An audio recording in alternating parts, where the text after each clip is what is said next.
Welcome in, everybody, to the Flagship podcast. I am Chip Brown of Horns 24/7, joined as always by our fearless leader, the managing editor of Horns 24/7, the one and only Taylor Estes. And Taylor, we are broadcasting on the Flagship podcast after a dream first half and a nightmare second half in the Red River shootout.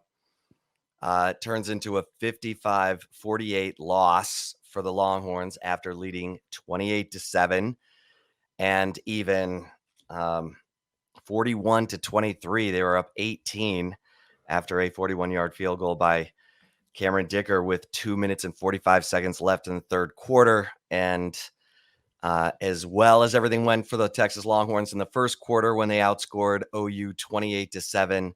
OU outscores Texas 25-7 in the fourth quarter, and it turns into a loss that most Texas fans are feeling a lot of, pain and suffering over and want someone fired. And Let's tap the brakes there for yeah, real quick. Let's tap the brakes it's good news. there. I mean, your thoughts, because look, Casey Thompson throws for 5 touchdowns. Xavier Worthy goes for 261 receiving yards, second most in program history, most ever by a freshman. They block a punt. They, were playing good defense early in this game, and they scored too quickly in the first half. They had a block punt that led to a touchdown on the next play. They scored on the first play of the game. I mean, it was weird because, Oklahoma ended up with the ball more than Arkansas did. And we know that the Texas defense gave out in the second half against Arkansas. And that's what we saw in a hot, sweltering day in the Cotton Bowl Yeah. on Saturday. Yeah, and I think that's a huge key to this game, Chip, is the time of possession difference between Texas and Oklahoma. And, getting off to a fast start is huge, especially in a, rivalry game where momentum from fans, everything that's going on around you can really be a crucial or play a crucial role, honestly, in those type of games, especially in the Red River shootout. And even in the first half, Texas enters halftime with I think that the Oklahoma had the time of possession of what was it, like 17 minutes and something, and then that happened in the second half too. So while the defense was playing really well in the first half, they were still on the field for a long time.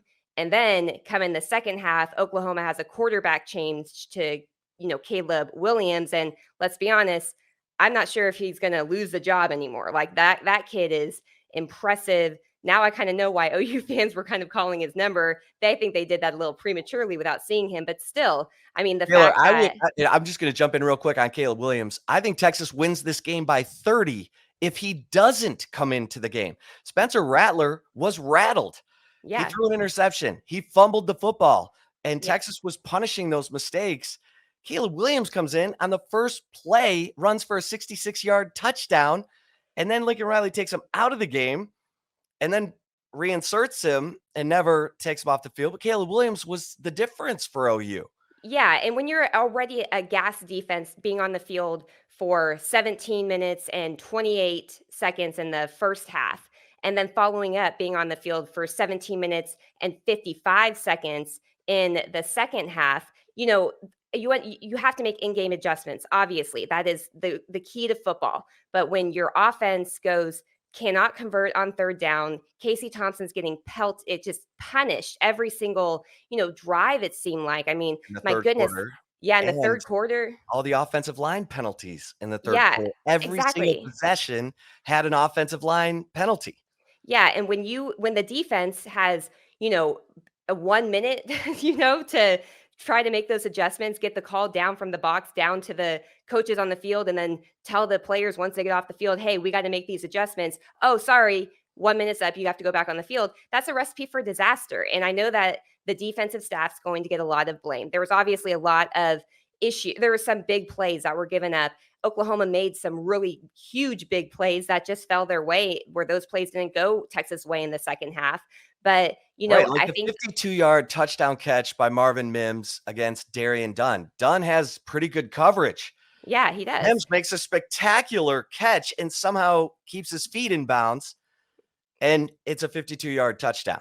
Yeah, and those are the things that it's not. Steve Sarkisian said this in postgame too. It wasn't a lack of effort; that it was just that Oklahoma, a lot of the big plays they had were on broken plays, but the quarterback hit the receivers, and the receivers made the play, and that's not really what the Texas offense did in the second half. And this was just such a weird game because it seemed like and the first half we're sitting there like, wow, like this could get real ugly if something doesn't change. Yeah, And up then Caleb 14 with Williams less comes than in. 2 minutes into the game. Yeah, I mean, then Caleb Williams comes in and everything changes, and it just, it spiraled out of control. I will say one thing. This is Bijan Robinson's fifth game of rushing for over 100 yards. I do think that he probably should have gotten a little bit more carries in the second half.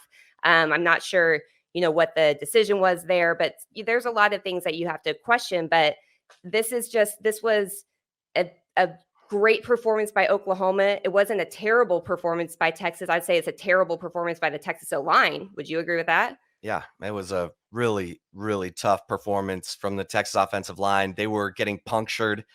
Um, Casey Thompson, as you said, was getting pressured, hit a lot. He overcame a thumb injury on his right hand in the first half, and still, led the team down for a touchdown to Xavier Worthy to tie the game. I looked at Jeff Howe in the press box. I said, this thing's going to overtime because that touchdown came with just more than a minute left. And then, the Texas defense just couldn't slow down Caleb Williams. He was too good. I mean, he and credit Lincoln Riley, just like if you just stopped in the first half and said, oh my gosh, Steve Sarkisian's totally out coaching Lincoln Riley, everyone would have agreed with you in the first half. They had great play calls. They were picking up third downs. I love the little jet sweep run by Jordan Whittington where they were, both in a kind of offset. He had a tight end. We'd never seen that formation before. Great play. Sark's whipping him 28-7 after one quarter, 38-20 at halftime. Second half, Alex Grinch made some adjustments to widen out their defensive line, take away outside zone, which is the bread and butter of Texas. And OU has good enough defensive linemen to do it. Right. Yeah, And the number 7 run defense going into this game. right, this In was the a country, in the legit country. run defense. And Texas Yeah. came in throwing the football. And Casey, they respected OU's run defense. And Casey Thompson was beating them with his arm. 4 touchdown passes in the first half. And everything's going their way. But again, they were big play touchdowns. They were quick. Mhm. And it's crazy that Texas is up 28-7, but their defense has been on the field for 17 minutes compared to 12 for Texas. I mean, OU ran 81 plays, 20 more than Texas. And if you were in the Cotton Bowl, it was a roaster. Mhm. It was just like Arkansas. I mean, it was so look, everyone wants Pete Kwiatkowski fired. Go back to the first half when they were up 28-7. They were playing good red zone defense. They limited 2 trips inside the Texas 20 to field goals against an explosive OU, quarterback in, well, both Spencer Rattler and Caleb Williams. And Taylor, I'm just telling you, Caleb Williams is a problem. Like Steve Mhm. Sarkisian took the silver lining route after the game, said, listen, this one hurts. It's going to test our mettle, but I hope we see him again in December. Yeah. OU with Caleb Williams at quarterback. And Rick Neuheisel told us on the Flagship podcast, that kid's the real deal. Don't let him on the field because he may never leave. And Caleb Williams was the difference in that game. Now, the other 2 play calls that Lincoln Riley is going to get the check mark for out coaching Steve Sarkisian is the direct snap to Kennedy Brooks that he ran in for an 18-yard touchdown. And then when you're thinking, okay, Texas just has to hold him with 10 seconds left, try and make Gabe Burkich kick a long field goal. Maybe he misses. They do the direct snap to Kennedy Brooks and he runs in for a 33-yard touchdown. Yeah. And, they got beat by that play twice in really tough situations. But look, give Lincoln Riley and the OU defense or the OU offense under Caleb Williams credit. They made big plays. Caleb Williams dropped the snap on 3rd and 11, and Mhm. he throws a needle to Marvin Mims for the touchdown. And you're like, this kid's a true freshman. And he just Yeah. split Josh Thompson and, the safety in the corner of the end zone in a huge moment in the game. And he was cool as a cucumber. So this is, look, this was high level football being played. I know it was a gut wrencher, but man, OU made plays just like Texas made plays early on. OU just made them in the fourth quarter when it mattered the most, and they kept that momentum firmly on their side. Yeah, and I think it definitely started with Caleb Williams. I talked to a coach who I trust that was watching this game, and he said exactly that. The fact that this is a freshman, coming off the bench, hasn't had any playing time really, and the fact that he was able to make some of those throws that were just darts. He's like, you can't coach that, and you don't ever expect that from a freshman and a guy coming off the bench that is not the starter and hasn't played. You don't expect that. Most of those times that goes the opposite way. And he's like, this is a problem. And what he told me is like, I'm just wondering where Spencer Rattler is going to transfer, because if this guy takes the job, Spencer Rattler may not see the field again. Right. And especially if he continues the type of performance that he did have against Texas, this could be something to watch down the road. And Jalen obviously it was Hurts and Tua Tagovailoa. yeah, it's a detrimental thing to Texas, but you have to give Lincoln Riley credit. He pulled Spencer Rattler, the guy with veteran experience. I know he hasn't been great this year, but preseason Heisman favorite. I mean, it's tough to pull that type of player, and it's crazy to think, Chip, that in back-to-back years, Spencer Rattler has been benched in this game, and Oklahoma still managed to pull it out. Yeah. Yeah. I mean, look, it's a gut wrencher. DeMarvion Overshawn had a dream first half, 3rd down sack. Then he blocks the punt on the next play. Brennan Schooler recovers at the OU2 touchdown. Bijan Robinson, they're up after the 75-yard catch and run on the first play of the game. I mean, Texas fans were like, oh my gosh, this is like everything I dreamed of. Right. And DeMarvion Overshawn, goes on to recover a fumble and just unbelievable first half. Yeah. And I Xavier, think what oh, go ahead. Sorry. I mean, but these were great performances turned in by Longhorns today. Xavier Worthy had 261 yards receiving, 2nd most in program history, in a program with Roy Williams, Jordan Shipley. I'll go on and on. Right. Bijan Robinson averaged 6.9 yards per carry. I know it got tough. They took away outside zone in the second half. Great adjustment by Grinch. They have the manpower to do it. Nick Benito hit Casey Thompson so many times, I couldn't tell, which 11. I couldn't separate the two. I Right. mean, Isaiah Thomas was hitting Perion Winfrey, and the offensive line struggled, to say the least, Mightily. Yeah. mightily. Mightily. Yeah. And that they need players. They need players. Rather than firing Pete Kwiatkowski, they need some players. They need better talent still in certain positions, and that's going to take a little bit of time. The position on defense, I think, Chip, that was glaring, and the person who called it was Gabe Eichert. The position that hurt Texas the most, I think, Safety. on defense is the safety position. BJ Foster had some. He's struggling, to say the least. I mean, He he's had just he had an interception in this game, but you're right. yeah. I mean, he got caught out of position a couple times, and it was costly.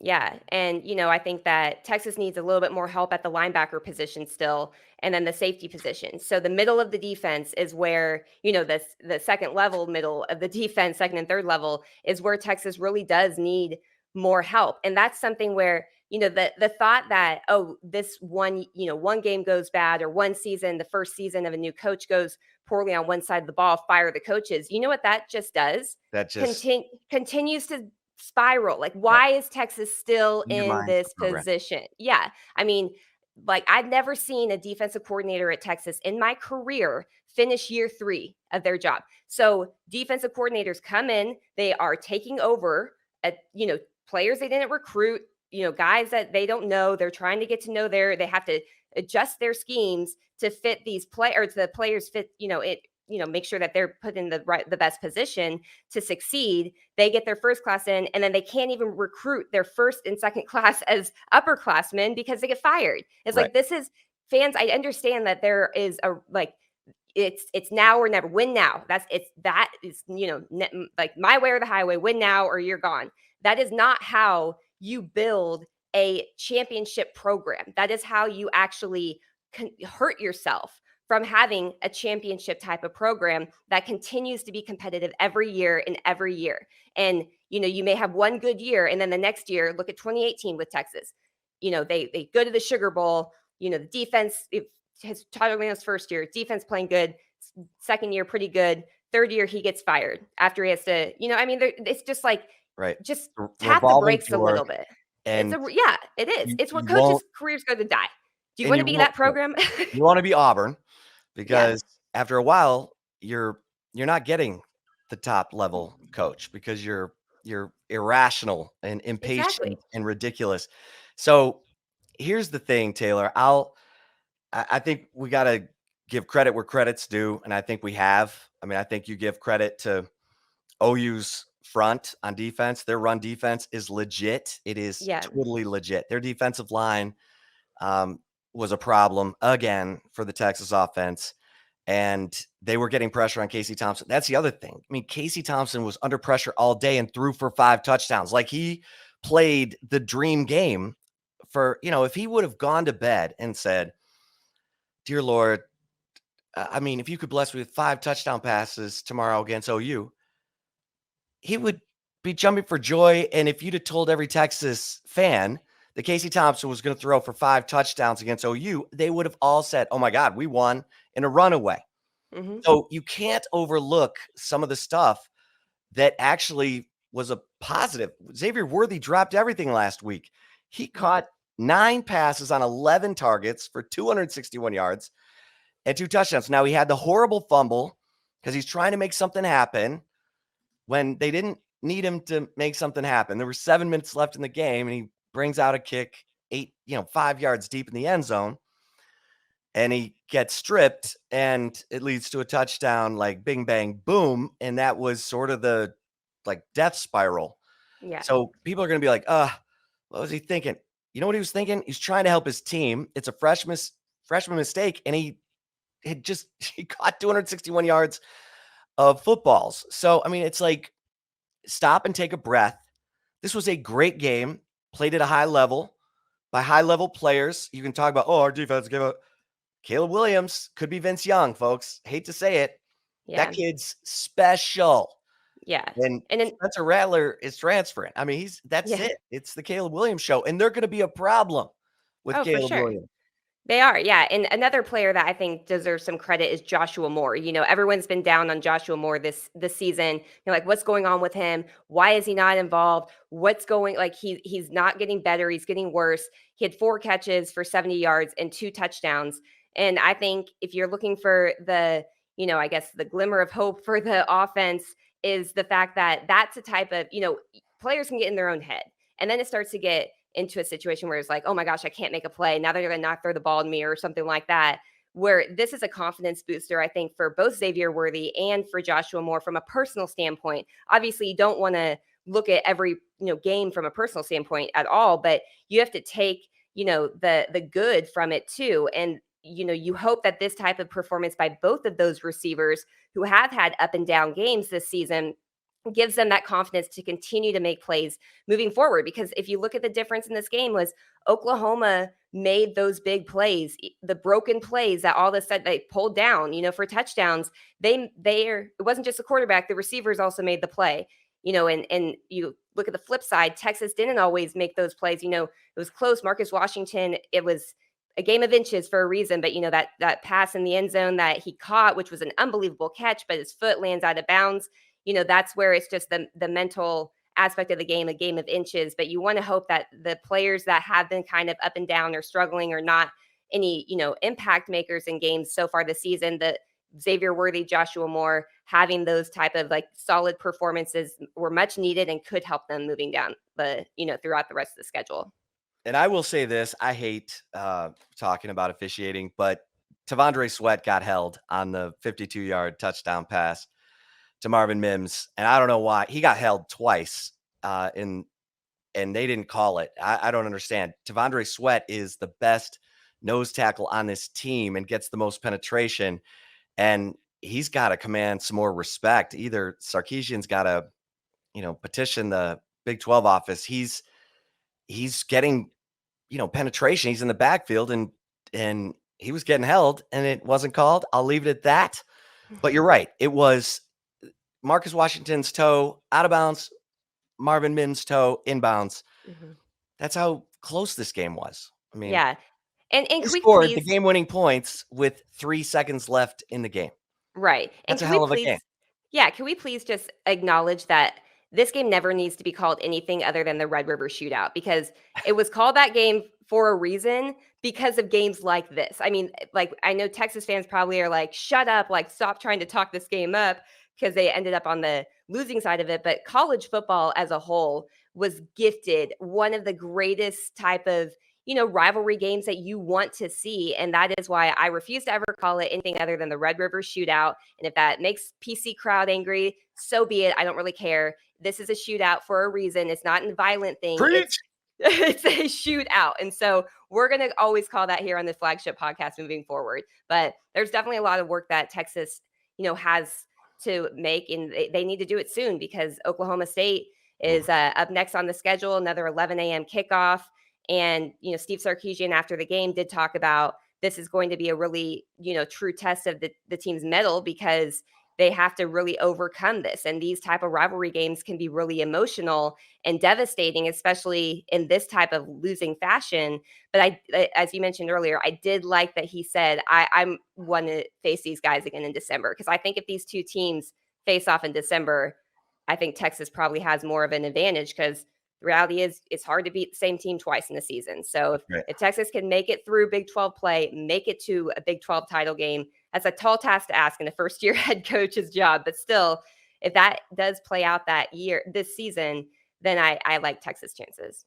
If they'd have beaten OU, they probably would have played at 6:30 next Saturday against Oklahoma State in prime time. Now they're going to be at 11. They're going to play in the heat of the day. Who knows what that means? But this team is coming up on its 7th straight game without a bye. And this game against Oklahoma State, which is off this week, is able to rest, get guys healthy, take a little extra time on Texas film, come up with a few extra wrinkles.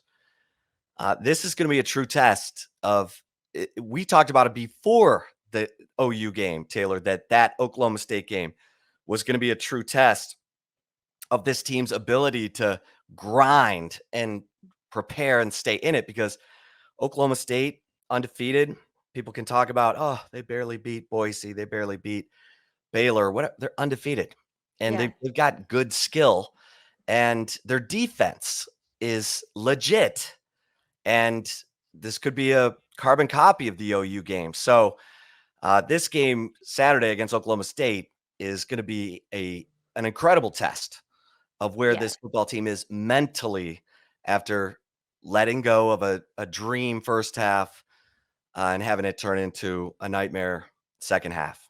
Yeah, the good thing is a friend of the Flagship podcast, Joel Klatt, should probably be calling this game, right? Because him and Gus Johnson are normally on the big what do they noon. call it? Big noon kickoff for Fox. I love hearing Gus Johnson call games. He could call golf and I would be so into it. He's so good when it comes there. But yeah, this is going to be a huge test for sure.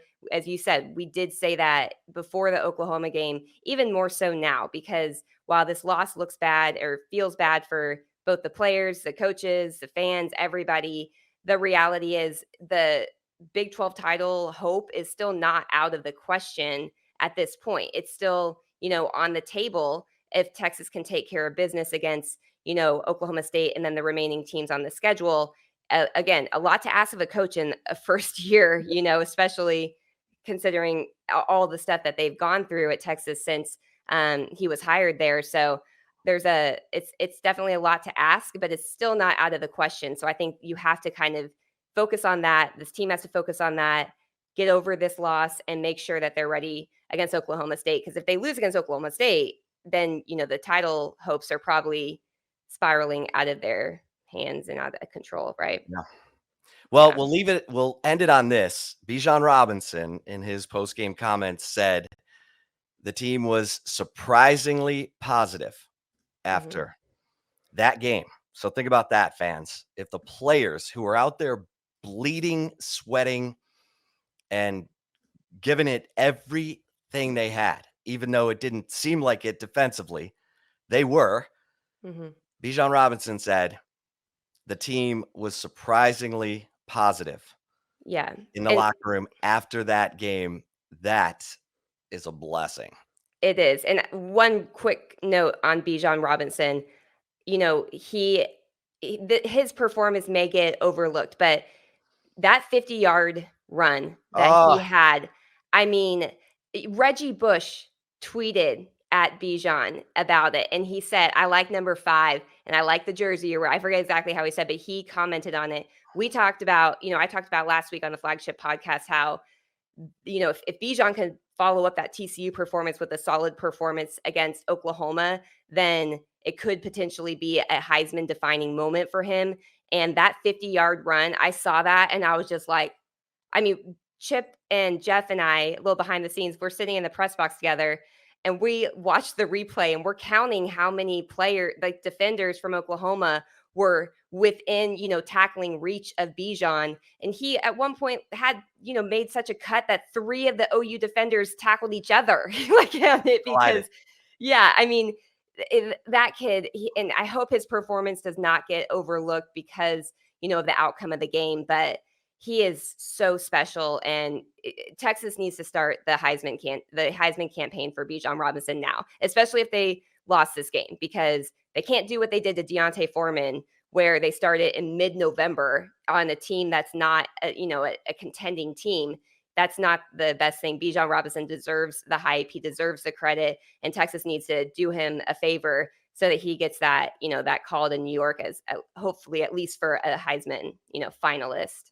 Yeah, and he's got time. He's got time to put down more signature performances. Texas is going to need those signature performances if they're going to bounce back from this one and get to that Big 12 title game. And the thing about Bijan Robinson that you love, and Steve Sarkisian said it, we all know he's a better person than he is a player. I mean, you cheer for this kid because he's so humble and he's such a good teammate.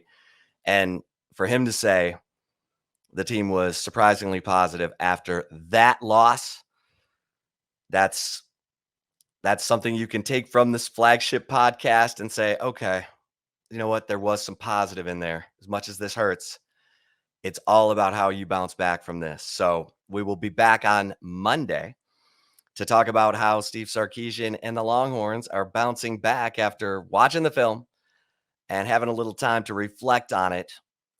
For Taylor Estes, the managing editor at Horns 24/7, I am Chip Brown of Horns 24/7. Thanks so much for listening to this edition of the Flagship podcast. And until next time, stay safe and keep the faith.